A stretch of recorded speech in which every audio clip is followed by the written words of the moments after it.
I want to talk about, and we're going to start with Harris, your favorite Bond brand and why.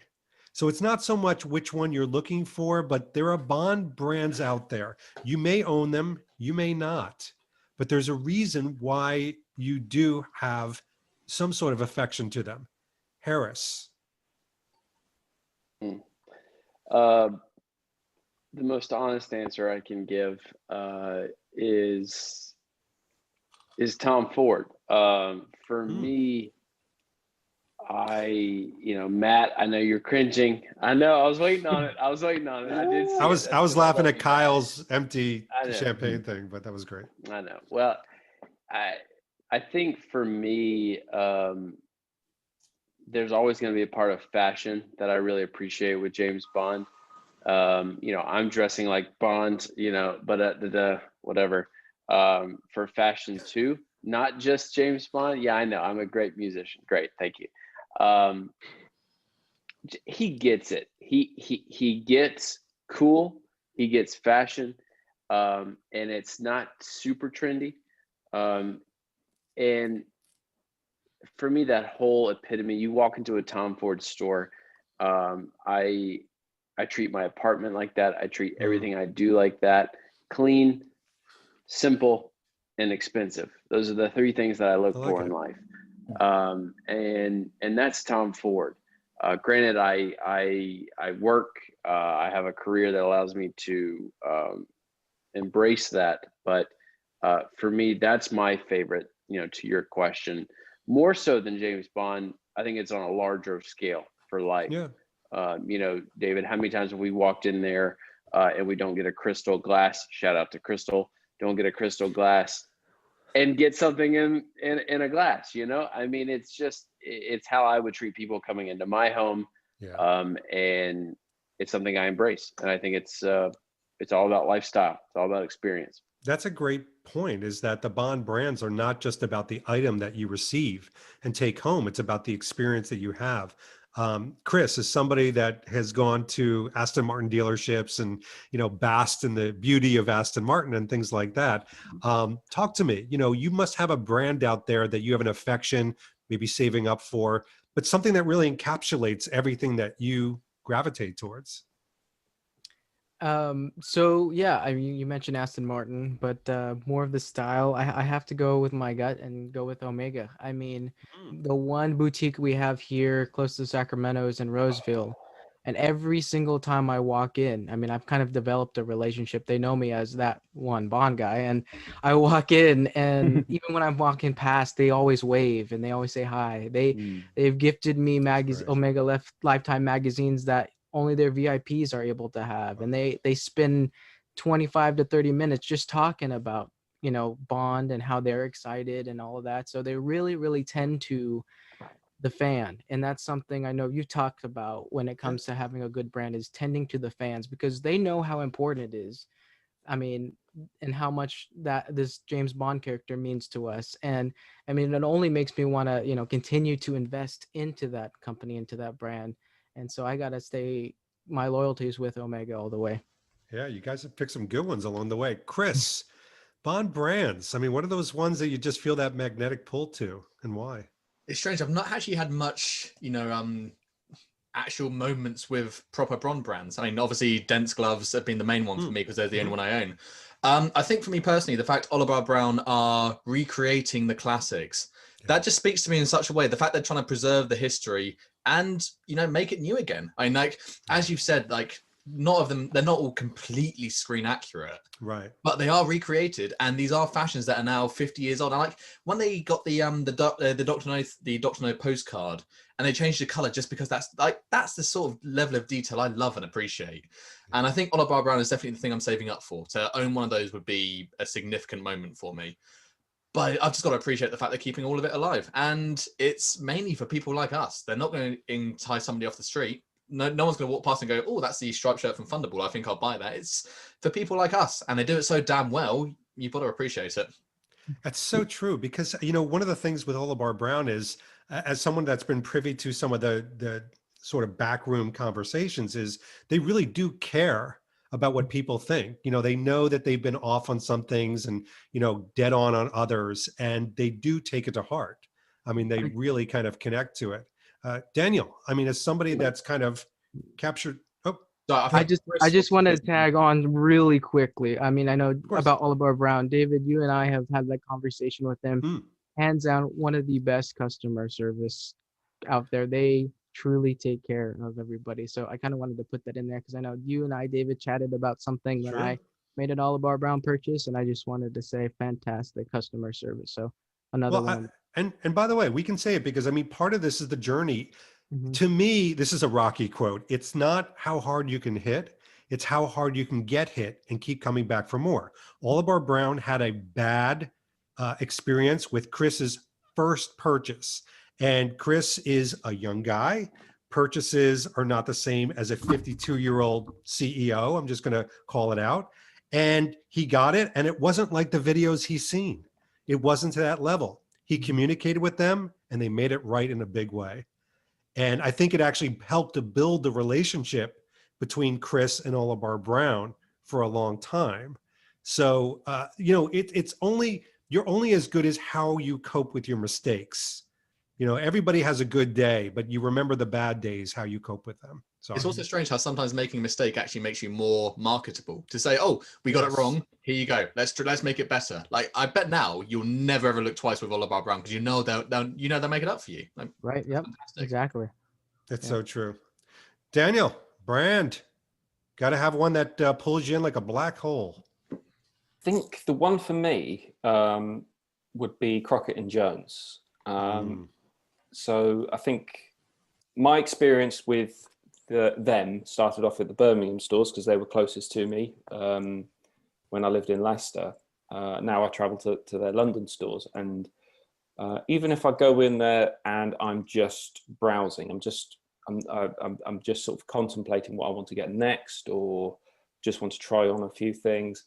The level of, I mean, I've stood in there with somebody from their store and they've chatted with me for 45 minutes, not even asked me about what I'm after or anything like that. I just sort of went in there to buy some shoelaces, and he just spent 45 minutes talking to me about how they got the gig with James Bond because Craig didn't like the Church's shoes from Quantum, and it all started off from there. And apparently, like a signed note saying Crockett or Jones or nothing.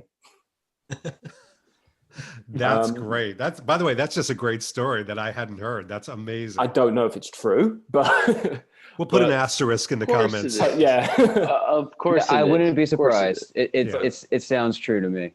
But yeah, the Birmingham store that I've been to, the London stores that I've been to, I'm treated the same way every time I go in. Yeah. And I can't fault it. The products, I mean, the shoes I've had, I've only got 4 pairs of Crockett and Jones. I say only got 4 pairs, but they last so well. Yeah.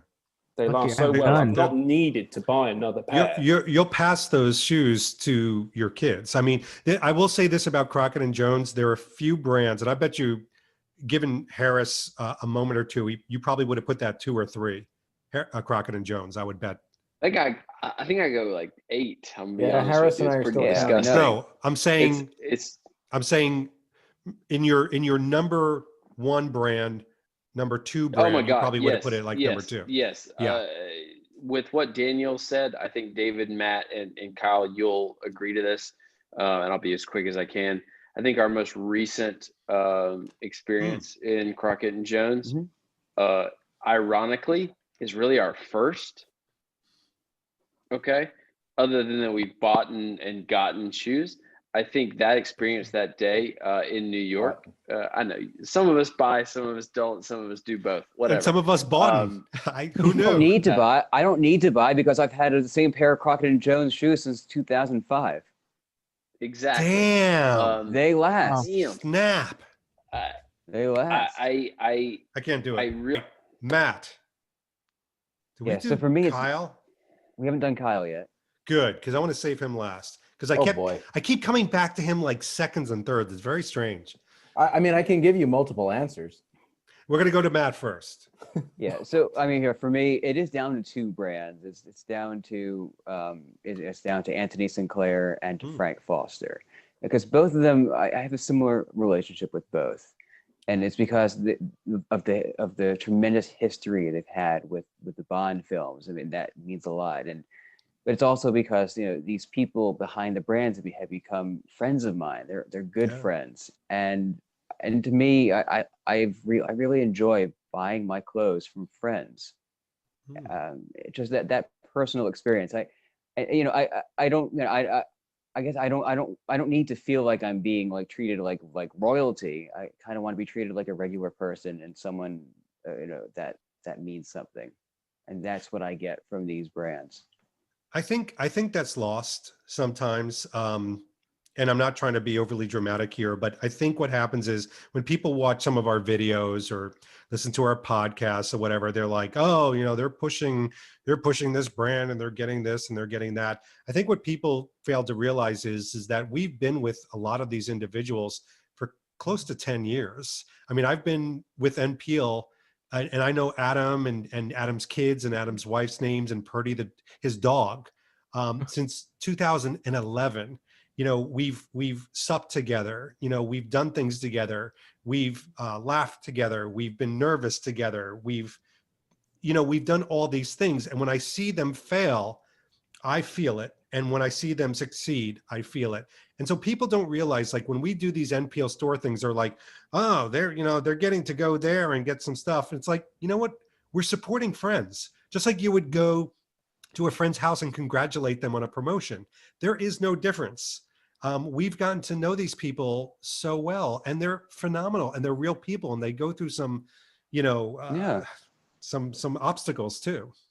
They sure do, and I just like with Frank Foster, I got to meet the man himself back in 2012 when I visited London, and someone who worked on the wardrobes for many Bond films, from Dr. No through A View to a Kill.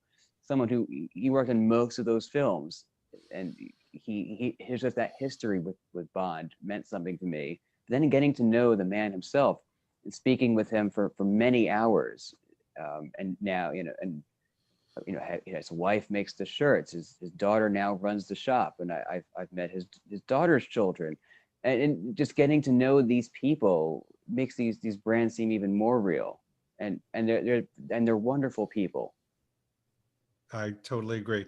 Kyle, you're kind of keeping the caboose together, man. What's the brand? Well, there've been a lot of good answers, because one of the things about James Bond brands, James Bond always uses the best in everything, the best watches, the best sunglasses, when we talk about brands like Omega and Persol. But I think for me, it's got to be Turnbull and Asser. I went there for the first time well over 10 years ago because of their Bond connections. But I stayed a customer of Turnbull because of the quality of the merchandise and the customer service experience. They're wonderful. I just can't say enough about the heritage of the brand, the quality of the workmanship, and just the experience of being a customer.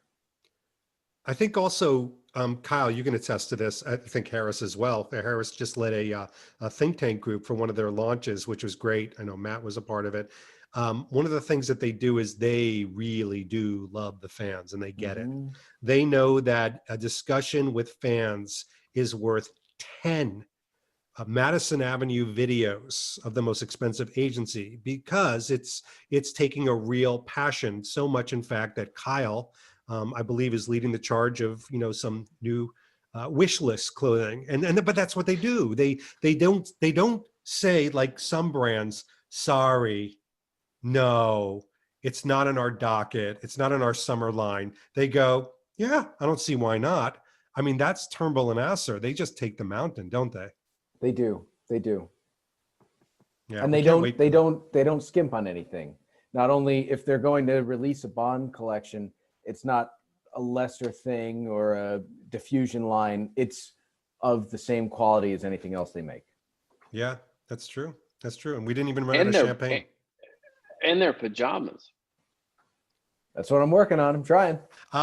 So thank you. I want to thank Matt Spazer, Harris Thomas, Kyle Barber, Daniel Gaster, Chris Hunt, and Christopher Morales.